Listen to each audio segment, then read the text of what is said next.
But I was a wild, wild kid. And my parents drink and stuff like that and hardcore. And I had You mean they were alcoholic? Yeah, I would say that my dad's good now, but they were. Oh yeah, for sure. But you wouldn't know that as a kid. I didn't know that about my mom when I was a kid either. I kind of did. You had a sense? Yeah, I would say not that he or my mom like they never like abuse or anything like that. But I knew. Mm-hmm. Well, I was stealing their alcohol too at a young age. I mean, it was right there. They're gone every damn day. I'm living way out in the middle of the woods. So yeah, like there was. Did you have any brothers or sisters? Older brother. So I always hung out with his older brothers or buddies and stuff like that, which was good for me. He's 18 months older than me, so he's basically 2 years older than me. So they had that, I'd fight his buddies and stuff like that. Kind of Is he made the same me tough. temperament as you, or Not even close. Complete opposite person. I crave attention. I had all the attention when we were growing up, and he is just the complete opposite of me. It's really weird. So how'd you get yourself out of that pattern of using? Oh, well, I overdosed twice. That was a wake-up call. I did it in a span of a month and a half, and it was really bad. I was spending so much money on painkillers. I got caught up I was 20 years old. I had a house in Jersey. I'm playing for the Devils. I fight George Peros. I rip my shoulder out. I'm done for 6 months. Mm-hmm. What do you do when you're done for 6 months? I'm 20 years old in Jersey with money. I got my house, I got my video games, and I got a script for 175 nanners, as we call them, those perk 10s, baby. And I'd sit there, and our team didn't even, I wasn't even allowed to go to the rink. Like, you're not around the guys. That'd be so hard. No one checked That's on your me. whole identity. No one checked on you. No one did anything. I'm just sitting there crushing these pills, man. I got so addicted to those. And I was battling that my whole career. I'm surprised I played as long as I did. But there was a time where I had to stop. And I went and got help. I got on Suboxone, which cut me off of everything. I got on Suboxone, dude. And it makes you blah. And then I was still playing. So I had to fight you on the ice every other day with this blurry mindset. I didn't have my killer in me, but that Suboxone saved my life because it killed the cravings. Well, when you say that, I see you get so emotional just saying Oh that. yeah, dude, it was What hell is on. that? What's all that comes up in you? Well, I'm crazy to begin with. You know what I mean? Like I'm wild. It's not insanity. I see sadness come up in you. Well, it was sad. I put you don't even know what you're doing to your parent. I overdosed in front of my dad, our neighbors. My dad's having a seizure, in my garage. My wife's crying. My parents are crying. Kate, God, yeah. What year was this? God, Kate, what was it? 2012, 13, maybe. And So that was just 11 years ago. yeah, dude. But you remember it as if it was yesterday. Oh, I remember that, man. I remember waking up in my garage. I hit my head on the damn concrete too. I remember waking up. My neighbor's helping me, and I grab him. I'm gonna get you. And then my dad's like, no. I finally see my dad's face. I had the weirdest dream when I went through that. It was I remember. I can't explain it, but I remember it, and it's stuck in my head, dude. Well, do you mind sharing? I don't. It was just. It was kind of like God. You know. Please. I know. No, I like looking at me, like pointing at me, like don't do this. Something weird like that. It's there. I can't explain it, but it was a wake up call. Well, everyone that I've heard who's had these types of experiences you just described say that the only thing that's really led them to the type of change it sounds like you've been continuing to work on maintaining is some type of spiritual conversion. Yeah. Some type of shift. It's not something mechanical. It's really something that comes from something much bigger. Not to be particularly religious, but there's something transcendent about it. Because for you to go from the depths that you described to being able to let go of that, and what's really striking to me, and I'm just as blessed as it sounds like you are, I have the most amazing wife. And she is such an inspiration to me to be the absolute best type of man I can possibly be. I knew that she was a person for me when I was willing to be more generous with myself without any outcome, anything being given back. That's how I knew that when you had that type of love, and the way you've talked about Kate, when I've seen you write about her and just in passing talking, it sounds like this girl has weathered an incredible amount with you. What does that do for you in terms of thinking that this is a person who's been through all of this and here she still stands at your side? Yeah, well, I think she still loves me. And my face has gotten a little fatter. We got to work on that a little bit. Like, don't get me wrong. But no, she's been through the ups and downs with me. And has her love for you changed your sense of yourself? Yeah. Yeah, absolutely. Do you think you value yourself more because of her? Yes. Yes, I do. Absolutely. And I don't know where I'd be without her. I truly don't. Like I truly don't. Even today, like even now, like when everything's okay, I got still some issues I got to deal with, man. Like when you're an addict, Who doesn't though? when you're an addict, you're still craving other things. Like this, you get rid of that and you do this. Get rid of that, you do this. I don't even think about painkillers anymore. Those things done here killed me. But maybe I drink a little too much beer now, and I got to work on that process too. So I feel like there's always something on my juggling. One thing that is, and you'd have to try something for size, all of us do, is sometimes when we get hooked into food or anything else, it's kind of an addiction to adrenaline. That's another thing. Yeah. You know, it sounds like the way you talk, it's not so much you're chasing some necessary comfort, but it sounds like you really enjoy just the intensity. That's just part of who you are. Yeah, my whole life has been intense, man. I had to psych myself up for so many different things, man. When you gotta fight guys, when you're sick and you're doing this. Imagine, like, I don't know if you've ever been addicted, but when you withdraw and you're in the middle of a San Jose road trip, and I ran out of those damn painkillers the first day, and I got 7 days to go, and I don't got any homies out there to hook me up with, and I'm sitting in a hotel like, I got sweating, pissing out of my ass, like, and then that night, I gotta go fight you at Center Right. Like, I had to really build, be tough. Well, there's a lot of Pray, line. There's do all also, this. as a guy, there's your sense of self-esteem, how the other players, your teammates are going to see you, whether or not you're really supporting them in the whole thing. So, That I mean, whole there's thing. a lot more pressure on you than even what you're sharing here. Oh, That's, man. that's a lot to deal with. Oh, so foggy. Then I had to go to the locker room and be happy cam. Like I'm sicker than a dog, and I cannot tell anybody about it. I can't tell Ray Barilli. I can't tell my anybody. I gotta fake it and hide it Do you and think do that my they job. knew? Oh, when I'm nodding off on the plane like this, and Marty Brodor's like, "Hey, we're playing cards here." Like literally, would nod out playing cards in the middle of the afternoon on a day flight. Yeah, they knew. A couple guys did. So I want to go back to, you had that dream, and that's where the change happened? After that overdose, or was there another? That was probably there's been a couple. There's been a couple, but the two in the back-to-back month and a half got me. And then I had to go see somebody. And not to mention I'm living here, dude. You know, everybody knows who you are. I don't want it to get out. I still am trying to play professional hockey, and you get that stigma of like a party, like I can't control my ways and stuff like that. People, and you know, I'm not scoring 20 a year. Like people might want to back off you, so I had to hide it. And so even like going and talking to a doctor, walking into the damn doctor's office, And having shame about it. and like people are sitting there and like, hey, what's up, Cam? And I'm sitting there with my wife, and we're kind of just like, oh God, let's just get this thing going. Like it was just tough, man. But it all worked out, and the Suboxone thing did help me and save my life. But that was a whole different story. And plus, you have to get off of that too, which ain't easy. So, it was been a long roller coaster ride. The highs were high, baby. The lows were really low too. But now I'm stable. Like it's stable. It's not this freaking roller coaster where I'm like it's just stable now, man. Stable. You know, if I get into a little bit of a jam, I can get out of it easy. There's a lot of people that chase success, but I found that what really matters, and I've had the privilege of working with incredibly accomplished people, is there are many achievers that are able to check off all the boxes of those things that they thought would bring them happiness, but they find that they still feel like there's something missing.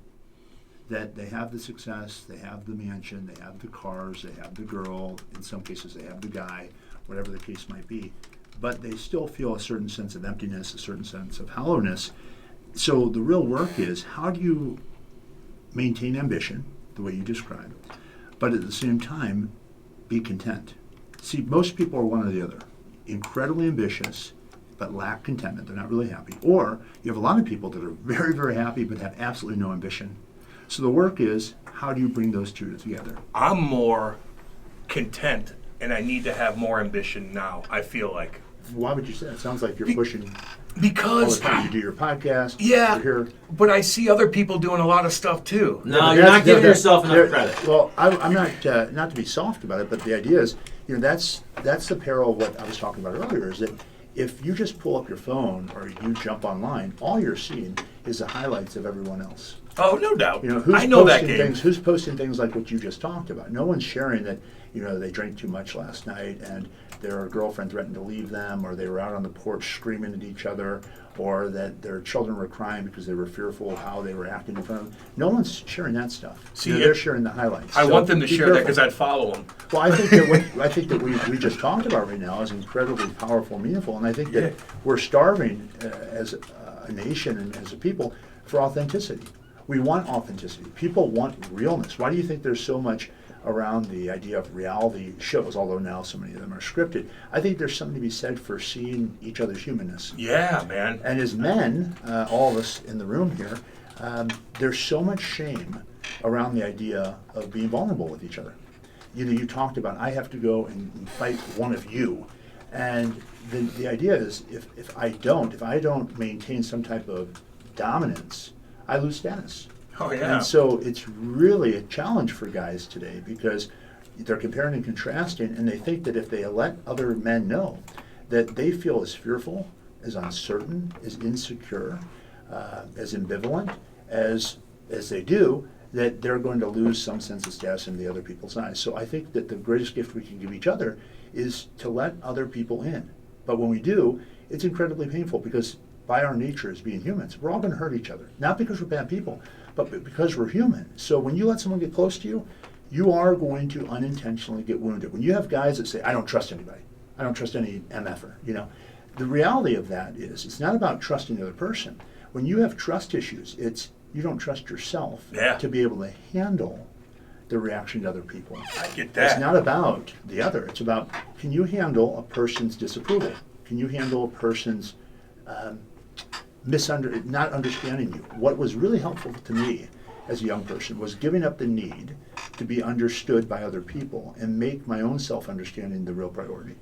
You know why the podcast is not the only reason why, but a big reason why is because of my openness. And I talk about my addiction, and I talk about the ups and downs. I don't hold anything back, anything. And that's what catches people, man. Like, don't get me wrong, we got great guests on. Andy does his thing. He breaks down the ins and outs of every hockey player possible, But I'm real, and I talk about my struggles, and I even talk about Kate and I getting into a fight. Don't tell her, I know she's listening right now. I remember I talked about, a weird fight Kate and I got into on the podcast, and people just reached out like, dude, I hear you, I feel that, dude, I've been through that too, blah, blah, blah. I talk about the addiction, man, they go crazy over that. Like, they're so real and open, and I feel great about it. People are craving, are so hungry for feeling heard, understood, held, part of something bigger. We are more technologically wired to one another than in any time before, but we're more disconnected from each other than ever before as well. I could see that. We're so far apart from people. There's so many people that come and say, hey, how you doing? They're not interested in how you're doing. It's just kind of a colloquialism, just in passing.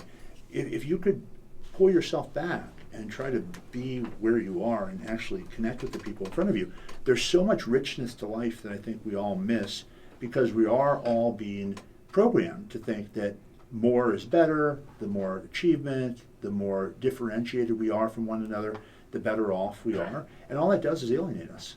I think that we all really want to feel like we belong as men in the brotherhood of men. I think I'm content right now, like I was saying before. It's because I like to be at home, man. I do. I get up early, I get here really early, I do my thing, I try to get everything organized, I get myself pumped up so we can, if I'm off a little bit, you're going to get chirped, man. Like, you don't have, when Cole comes in here and his eyes are kind of just a little, we're like, what's up, Cole? Like, he gets called out, man. But I do at the end of the day, I want to go home and chill with my puppies and Kate and eat some good food. Do you see yourself ever having kids? No, not now. I think we waved bye-bye to that. I don't think my sperm works that good. You said that before. But now with IVF and everything, there's so many. But I mean, in terms of, would that be something you would want to have as kids? Nah. If it was possible? If it happens organically, then we'll let it be. But that's never been a picture of your kind of a model. Not really. Your life. And Kate and I live a good life. She doesn't bug me about it either. If it happens, it happens. But I don't think I'm going to force the issue going through in vitro or whatever. I know it's expensive and stuff like that, and still you don't know if it's going to work. Certainly. And it's a grueling process for the couples that go through it. I just need to stay healthy enough to be able to live a long, good life with Kate. Mm-hmm. You know what I mean? Like I need to stay healthy enough, and that's like my biggest thing right now is I need to be healthier. Everything's fine. Everything else good. Kate and I are good at home. I'm not partying at Harry's like in '08, Charlie. I do everything together with her. Like we have a good bond.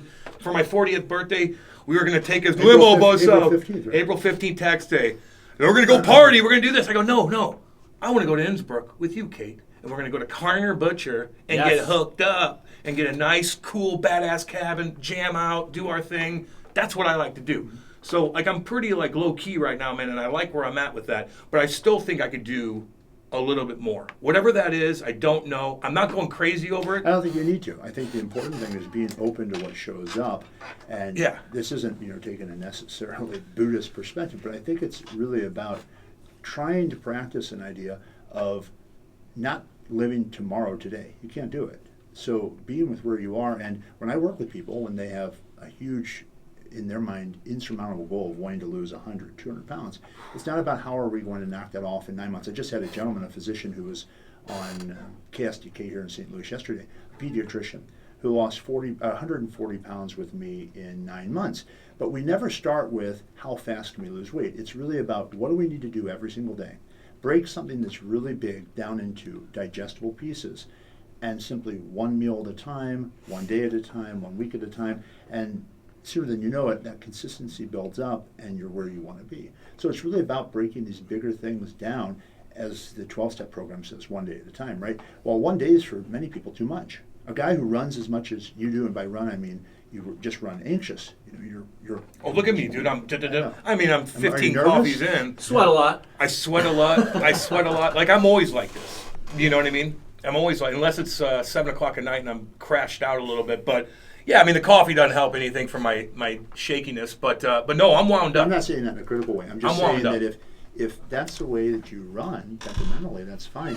The idea would be making it intentional and trying to get to a place where you can bring yourself to not needing something to distract or console yourself. And that really, it's scary for people, for guys, for girls, for everybody, because most of the uncomfortable emotions we experience, we try to avoid. And so we come up with treatment plans to do that. You happen to fall into a pattern of using certain narcotics.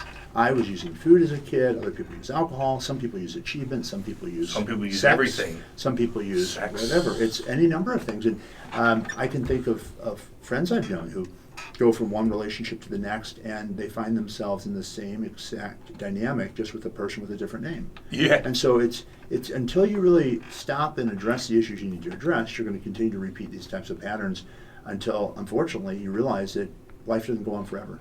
And so it's really important to recognize, you're going to be 40, you said, the finiteness of life, and not to be grim, but the reality is we don't have forever.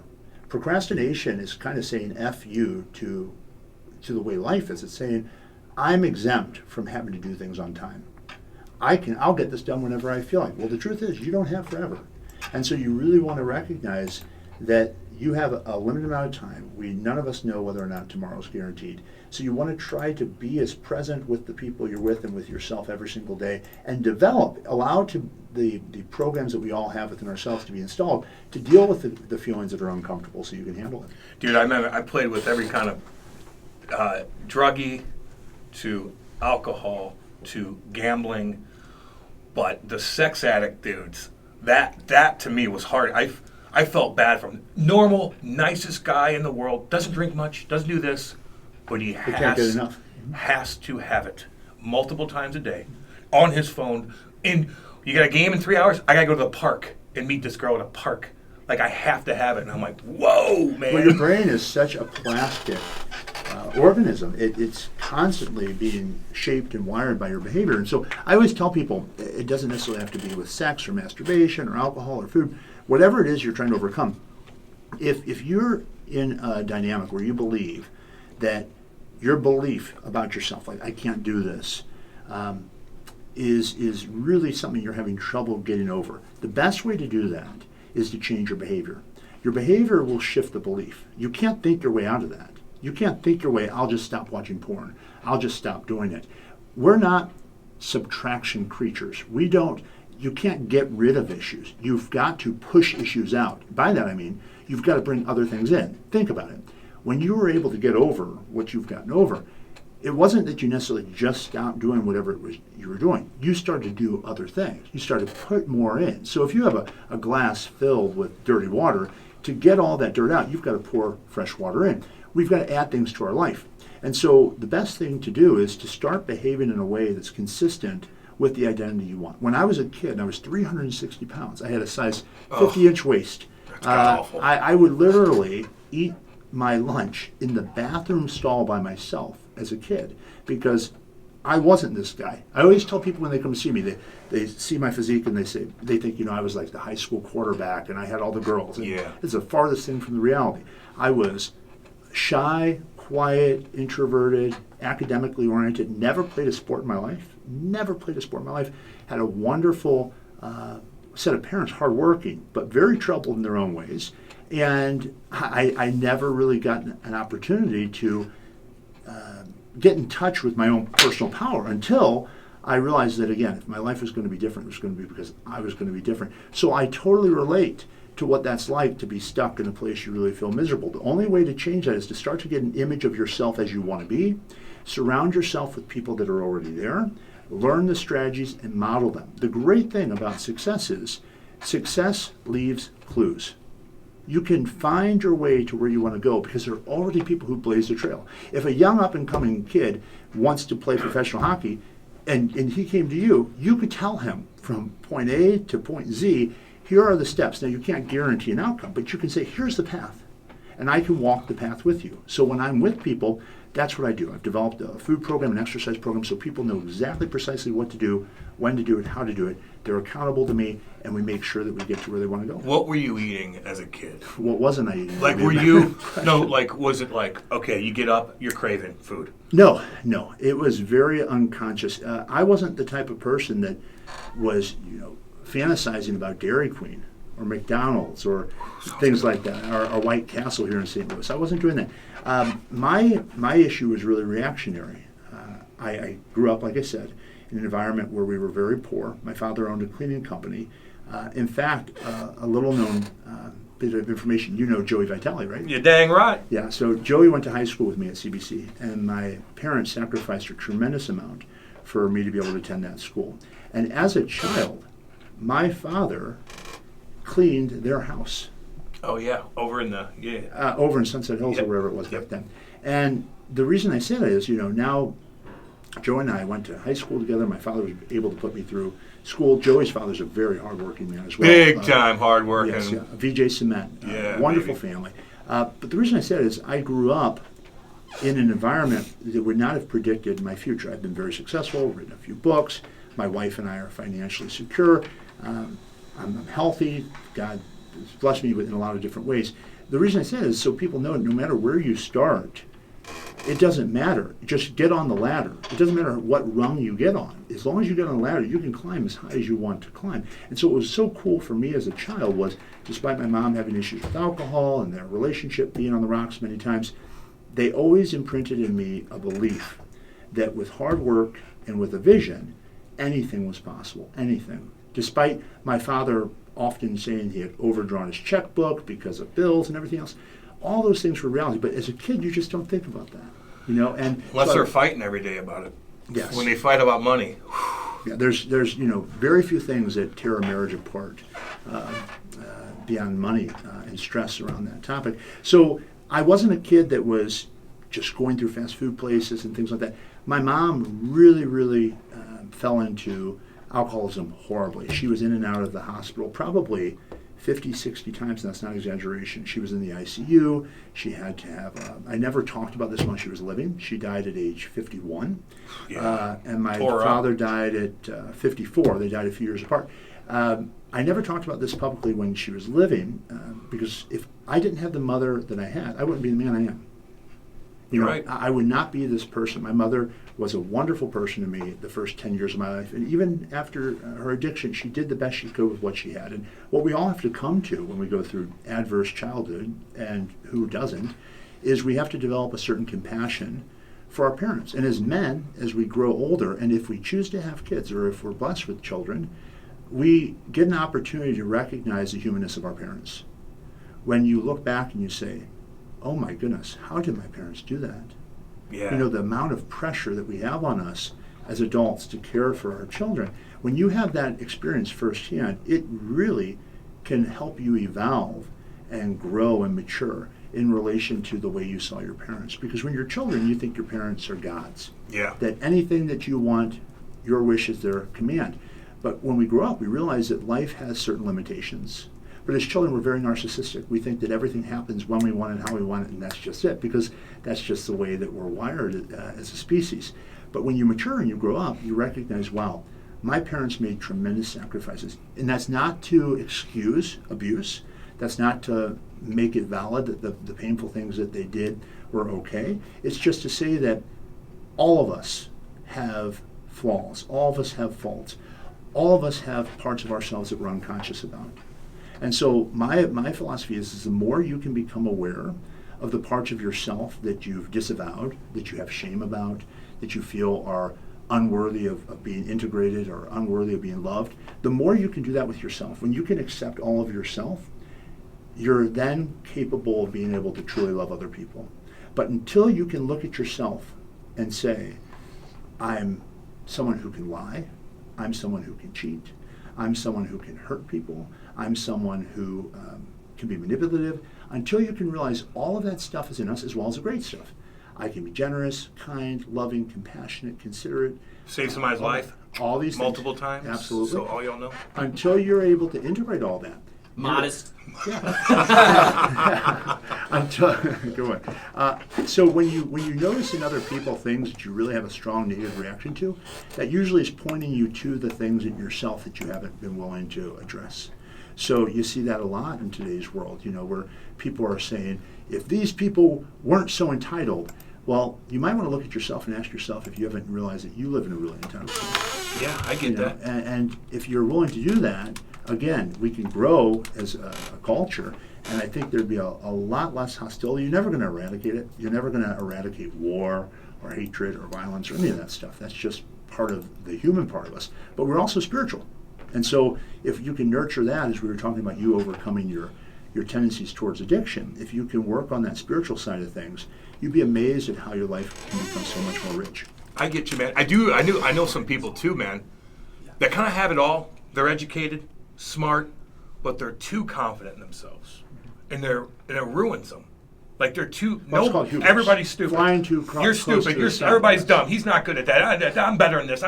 Yeah, dude. Yeah, you see that in a lot of people who, because of circumstances, have to become almost omnipotent. You see that in the medical profession in some ways, where a physician thinks he or she knows everything. And it's really unfortunate, because the reality is all of us stand to be able to learn and grow. But that takes humility. And humility's, the type of work we're talking about is very difficult work, because it's ego defeative. It destroys your ego, because you think you have all it together. Our ego is what tries to make us feel separate, what tries to make us feel special, what makes us feel unique. And there are certain things about all of us that those things are true for. But at the end of the day, we're all one. We're all the same. And this is not some type of esoteric, kind of ephemeral thing. This is, when you see another person, what I try to always do is think that when I'm looking at you, or when I look at Charlie, or when I look at Cole, or when I look at Mike, is that you're someone's son. You know, when I'm driving to the gym and I see a homeless person on the side of the road, it's hard not to have tremendous compassion for that person, because you think, at one time, there was an adult holding this little infant, Yeah, dude. okay? And now this person's on the side of the freaking road without anything, okay? And you think, you know what? If the circumstances would have been different, and if my choices would have been different, I could be him. Yeah. And when you stop and do that, your life changes for the better. You're not entitled. You're not as arrogant. You're not. An ego is a great thing, but an inflated ego is not. You want to have a healthy ego. There's a difference between that inflated ego and a healthy ego. And a healthy ego is the ego that helps us define what we want, take appropriate actions to move in the direction of that aim, without being abusive or taking advantage of other people. All of us slip up. Who hasn't? We all kind of get a little bit overly ambitious. You know, we push the envelope a little bit. But when you do, that's when you just have to admit it. You've got to allow yourself to do what you can to make amends. And you grow and you learn and you make a commitment to yourself. And if it's with another person, then I'm not going to repeat that again. I'm going to do what I can so it doesn't occur. So, for example, with your overdose episode, what a beautiful thing to think that you and Kate worked through all that, that she stayed committed, that you've stayed committed to her. And it sounds like you've stayed true to that commitment. I have. I truly, truly have. Now, again, I still got other issues, like, don't get me wrong, but... I'm sure Kate does too, and I do too, and Charlie does too, and Cole does too. Let's focus on Kate. Can we focus on Kate now? Charlie, what are your issues? What do you need to work on, Charlie Marlowe? Oh, everything. I like how he broke you down. He I did, don't baby. know if I wanted him to break me I down. know. Like that. Break me down, baby. I need it. I I love don't know it. about breaking you down. No, I said it in a good way. Yeah, I Yeah, know. like a positive I way. love it, dude. I love it. Even I meant like a breakdown, not like a breakdown like in sports. dude, even broke down the when situation. I was playing, man, and I was cocky, playing here, doing this, like you feel like you're on top of the world. And anytime my buddies are pumping my tires up, you should be playing every night. Da, da, da. And I'd sit games out and I'd be so pissed at Andy Murray and this, that, and the other. And then I think back on it and I'm like, yeah, I was minus 17. I didn't get the puck out of the wall there. I was dash 3 in that game. What am I doing? One important thing to realize about what I was saying about ego and about what you're saying is sometimes in a certain profession or a certain sport, that's really important to have. So I don't think that having that kind of walking with your chest up, kind of that impressive way of conducting yourself, in those types of things, as long as in your own head you can know this is just drama, this is just theater, it's like when you see two dudes that are about to fight, like for a real fight, and they're standing face to face, nose to nose. They both know they're not going to jack each other in the face in that moment, but they're doing that because that's just part of the deal. It's not real. They don't really, if you got them aside, they don't really think, oh, I'm going to punch him in his face right now. It's all part of the drama. So as long as you can make the distinction that this is not really me, politicians do the same thing. Politicians have to get to the level of achievement and success, they have to be able to have an ego that seems impenetrable, that they can take everything. Well, if they want to be able to they do. leverage that type of pull on the population and have that type of influence, they've got to communicate absolute certainty. But as long as they don't get associated to thinking that's who they really are, as long as they can stay in touch with, I'm much bigger than that. I've had the privilege and pleasure of spending time with President Bill Clinton, and a lot of people have a lot of different opinions of him. But I can say, having had the privilege of being with him, I have never met someone who has such respect from so many people, who still has maintained his own humanity and his appreciation for everyone that he interacts with. And I have never met anyone, and I've met lots of people who know him very well, much longer than I have, that say that every time he's interacted with them, they feel like they're the most important person. And that's not an act on his part. It's just who he is. He's just that way. He's very attendant, very focused, and we can all practice that. It's just about turning off the noise and being with the person that's right in front of you and actually dialing into that person. And what a gift, because that's what intimacy is about. And a lot of us that get caught up in food issues and drug issues and sex and everything else, what are we really after? Intimacy. We're really after feeling connected to ourselves first, and thereby being able to connect to other people. So we're reaching for stuff. If a person's going to the park to hook up with someone, like you said, Before a game. it's trying to reconnect with a part of themselves. And so for a guy like that, it could be one possibility is, reassuring himself of his own potency, his own power. And by doing that, he's showing, see, I still got it. I can still get what I want. Because there's a lot of fear That's true. Yeah. going into it. Yeah. So there's a lot that goes on behind the surface of what we're doing. And if you can just step back and kind of have some compassion for yourself, I think that you can really grow, you can really take much more intentional actions, but you've got to define for yourself what you want. You've got to ask yourself, how do I want my life to look? And then start to close the gap by modeling the things that need to be done. And the best way to do that is find someone who's already been successful in that area. So Clinton was cool. Bill was cool. Absolutely. What about Hillary? I have met I have met Hillary in 2017 or 16 when my wife and I were invited to an event here in St. Louis at Grant's Farm. I didn't spend much time with her. She was campaigning, but both Bill and Hillary, they have a relationship, and this is purely speculative. I don't have any insider information about this, but much like what you've talked about, it's no secret they've had their own stresses in their marriage. Oh, yeah. And you see the type of connection. Like what? Like, come on. Come on. They've had those types of things happen. So to think that for whatever reasons, I can't speculate why, other than in the most positive sense, they have a deep affection, a deep care for each other, and a desire for each other to have a life together. They have a family. But I think that situation, what you've been able to share today, just really epitomizes what we all need, is to be real with each other. And be real with yourself. Because if you're running away from parts of yourself, you're going to find the clock's going to time out, and you're going to be sitting in your rocking chair at 70, 75, 80 years old, and you're going to say, I could have done something, I should have done something, but I didn't. But I didn't. And I've never known pain in my life more dire than regret. I Yeah, could have. I get I you. should. I try very hard in my life to leave nothing unsaid. Not because I live with some type of grim attitude of I'm going to be killed today or I'm going to have something happen, but because you never know what's going to happen, and you really want to cherish what a gift life is every day. I have two beautiful little boys, and those little guys, as long as they're not wet and they're not hungry, they're happy.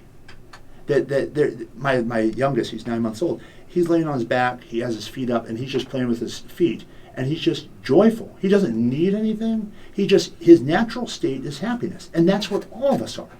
Immaterially valuable, and those are like relationships.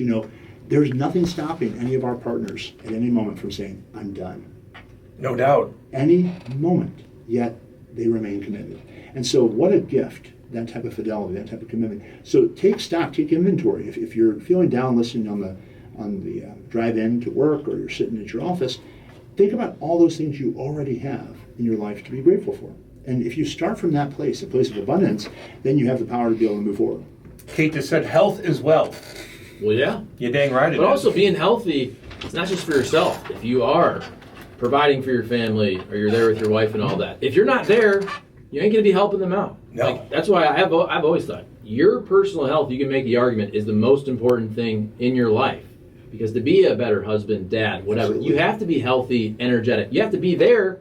If you're so sick you're not there anymore, I mean, your kids are going to raise themselves. Everybody's affected, man. Everybody. And Steve Jobs had all the money in the world and didn't help him. Then you got guys like, what's his name on the Rolling Stones? He's been smoking. Keith Richards was smoking darts and snorting heroin. And climbing trees. I don't know what the hell he's doing, but But yeah, it is weird, man. God, I learned a lot today. Can we talk about Cole a little bit?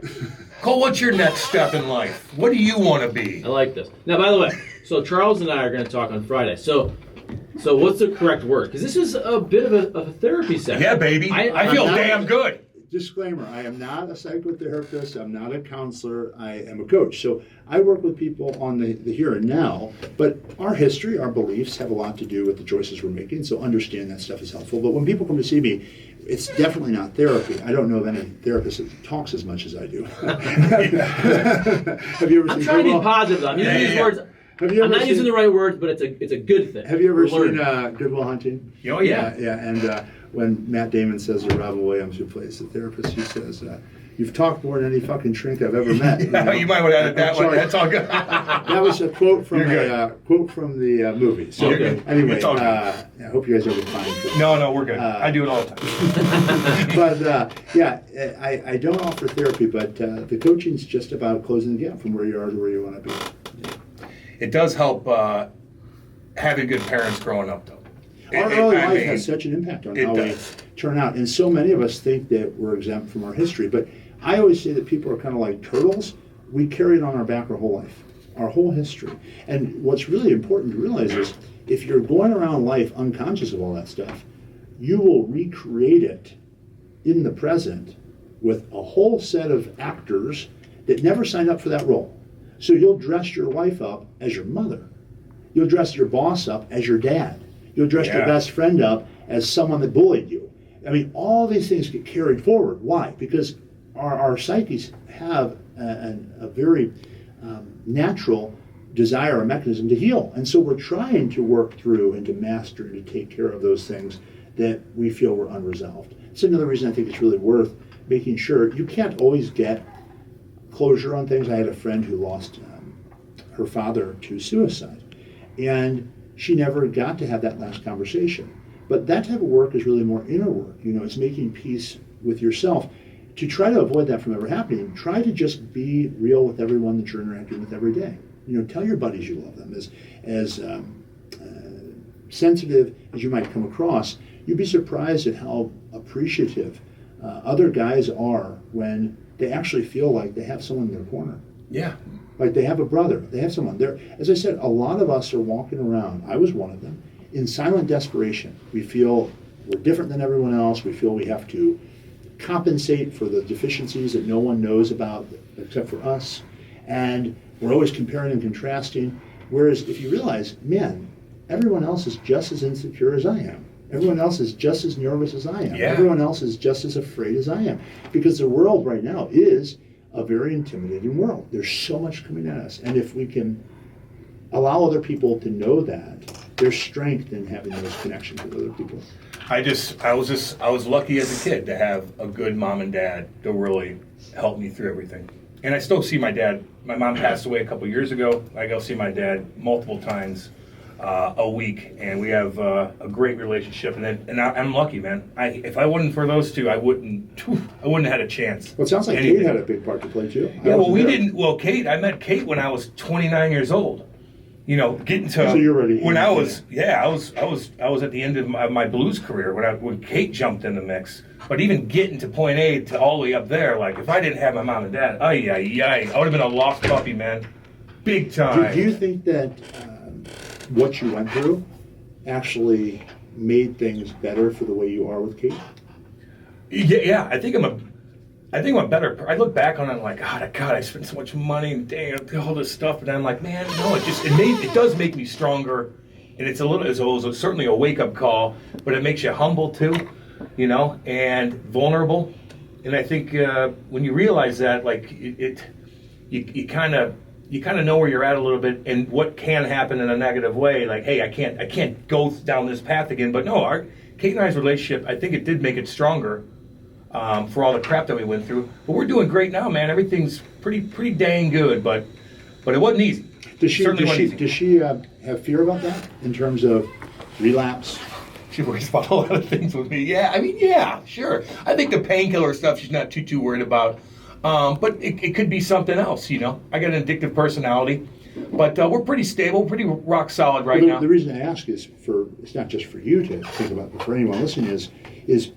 What do we need to do to make sure our partners feel like they can trust who we are with our histories? That's true. No, yeah. I mean, that takes time, And experience. It takes time. It does. It takes time and get put in different situations and proving that you're different now. And I mean, there's a lot that goes into it, a lot. But Kate had to have her head on a swivel for a long time with stuff when we first started dating, and now she's kind of like, everything was great. We're playing with the blues, doing this, but then she's probably sitting back like, God, you party pretty hard, don't you? Are you starting to think about life now that 40's on the horizon? I mean, Yeah. A birthday ends in 0 always makes us stop and think about life. I think I want to make a drastic change in my 40s, dude.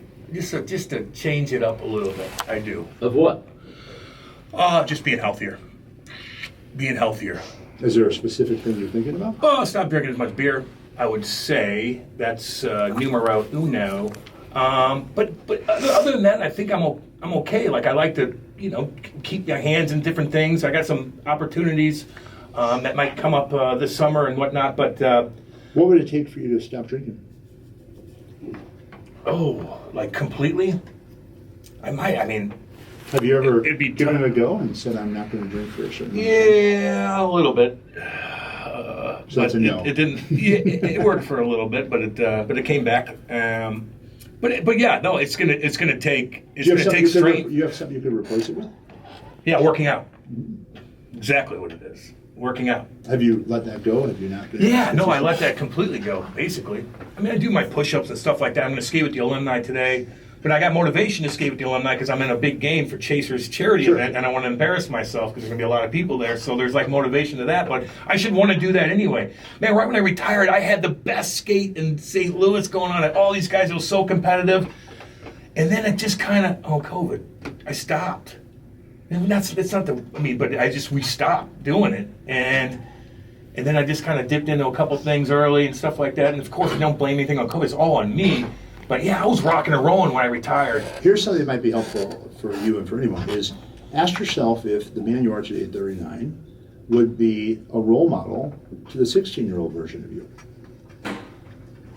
Wait, say that one more time. Ask yourself, as the man you are at 39 years old, with this guy that's sitting in front of me, would you be a role model to the 16-year-old version of you? God, yes. Oh, hell yeah. The 16-year-old version of me, oh, I'm sitting you down, boy. You are sitting down and I'm talking to you. No, but I'm asking if that 16-year-old would look up to you. Yeah. And would hell yeah. Would he look up to you and say, I want to be like this guy? Yeah, I would say. And that's a great way to start, especially if you're looking to overcome another tendency to use something maybe excessively, like alcohol, is, would that be something, one thing that's helped me is I say to myself, would what I'm going through or doing be something I would want my son to? Yeah. You talked a lot of, yeah. You talk a lot when you talk with your dad. You get teary-eyed. So I can see your dad really downloading you a ton of love. Oh God. And so one of the greatest things that can help us all grow up is having kids. Yeah. Because it truly means there's something in the world now that's more important than me. Yeah, exactly. No, I know. And I'm not saying that you and Kate need to do that, but I'm saying that for me, my experience has been, it's really helped me be less egocentric, less self-focused. My wife primarily has done that because she's just a very selfless person. And in some ways, she's very agreeable, and I'm not the most agreeable person. So I have to be careful not to overstep and just kind of steamroll her because she's just so agreeable. When we have kids, though, the thing is now you have someone who's totally dependent, and they look at you as everything that they're going to become and need is up to you. And so I would ask yourself, if you're really serious about making this commitment, is would I ever want my son to go through what I'm going through with this whole alcohol thing? Oh God, no. More of the painkiller thing. I mean, the alcohol. It's more the painkiller. Hell no, man. I went through hell and back. But yeah, the kid stuff changes, man. It does. You hear that, Kate? But haven't you improved on the alcohol thing in the last couple of years pretty drastically? Yeah. I mean, yeah, I'm okay. Like I'm all right with it. But there's just the motivation to work out and to kind of get back to where my mindset when I was a killer, man. I would work out so much and I'd crave it and do this and do that. I got to create that feeling. But your back. motivation, it sounds like, was to defeat somebody. You talked about, I have to fight you, so I'm doing this, I'm doing that. It sounds like you haven't set up your next opponent yet. Yeah, I know. And so the opponent it's Charlie the opponent is you. Yeah, that's right. It's yourself. You've finally gotten to a place where the person you have to overcome, that you have always needed to overcome, is that part of yourself. I get that, man. That part of yourself. So I can't just come in here and bag up coal and call it a day? Does that not work? That makes it fun, though, doesn't it? It's about looking at ourselves and not only accepting all the parts of ourselves that we've kind of disavowed or made shameful, but it's also identifying more with the healthy part of ourselves. Because what's cool listening to you, and it's really impressive to me and pretty insightful, is you can see the two different parts of yourself. You can see that divide. And so you want to ask yourself when you're making any decision, this goes for any of my clients that I'm working with, is this the healthy part of me that's wanting to take this next step, or is this the unhealthy part of me? Well, like when I go see my dad, and he's more jacked than I am at 70 years old, and he's got more energy. That's like your genetics. That's your potential there. I went up there today, he's cut up, he's walking the dog 15 damn miles a day. I'm like, whoa. Motivated. And he had some health scares and stuff like that. I go over there, he's cut up, ripped out, looks young. Were your parents divorced? No. So No. Your father is doing that well, even though he lost his wife. Yes. Yep. And he went through a tough time with his heart, stuff like that. Like, whoa, but man, he is a completely new man.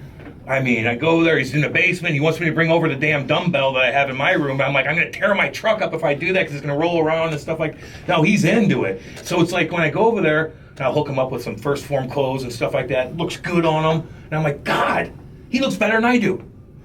I'm glad. I think the fitness and health component is It's obvious to say this, but it's so important. And this happened yesterday. Yesterday, I'm working from home. I'm sitting in front of a computer just way too much. You know, your posture's bad. I had a couple things going wrong. I'm trying to fix it. I'm kind of stressed. I get my kids. I'm trying to finish work. I can just tell I'm kind of just short with my kids and whatnot. You're just a little stressed out. Yeah. Irritable, yeah. And my gym closed at 7. So my wife, she gets home, and I said, I'm just going to go work out. I worked out for 40 minutes, just 40 minutes. But I came back, and I could just feel Yes. everything was different. The way I spoke and interacted with my kids, where before, I'm being short, it's nothing they did wrong. It's because I'm just annoyed with work, something's not going right, I'm a little stressed out. I'm telling you, 40 minutes of working out changes everything about your Absolutely. attitude, your Absolutely. brain, your body. Yeah, and so movement, motion creates emotion. So when we move, I always tell people, if you're running on a treadmill at a 5 incline and 4 mile per hour pace, you can't be depressed. Your body won't allow you to. Yeah, when your you're out on the endorphins are ice, going, baby. when you get out on the ice, it doesn't matter if you just had a horrible call with Kate. As soon as they call you out and you're on that ice, you're in a different place. It's not just because you're mentally in a different place. Physically, your body, you're so present. And that's what I was trying to say earlier is when you work out or when you do something physical, you bring yourself back to where you are. You get out of your head and back into your body. And that's what we have to do. I will tell you though, if Kate or my dad or my mom were mad at me, that would directly affect me. It would really distract you. Yeah. Mhm. Or if But that's because you're in Charlie's your head. pissed at me, if Andy's pissed at me, I'm rattled. Completely rattled. And then I'm going to go out there and I'm going to feel good for a second.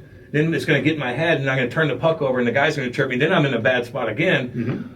So Well, that's because again, you're in your head. Yeah. And you're not in that moment. So my point is when you are required to change your physiology because of demand, you will get out of your head. I mean, you have no other choice. But to your point, once you've gotten out there, if you slip back, it's easy to slip out of that state. It's easy to slip out of the physical state that you're in. So it's really about conditioning yourself, not letting your mind run you.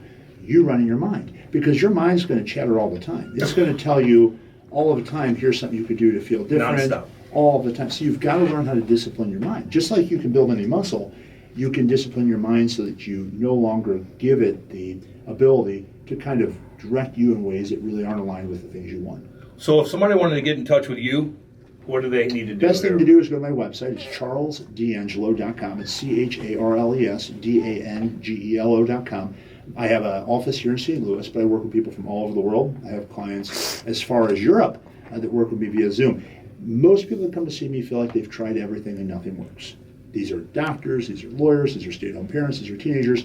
They've done all sorts of diet plans. Now, of course, the fad and the thing in vogue is injections and medications.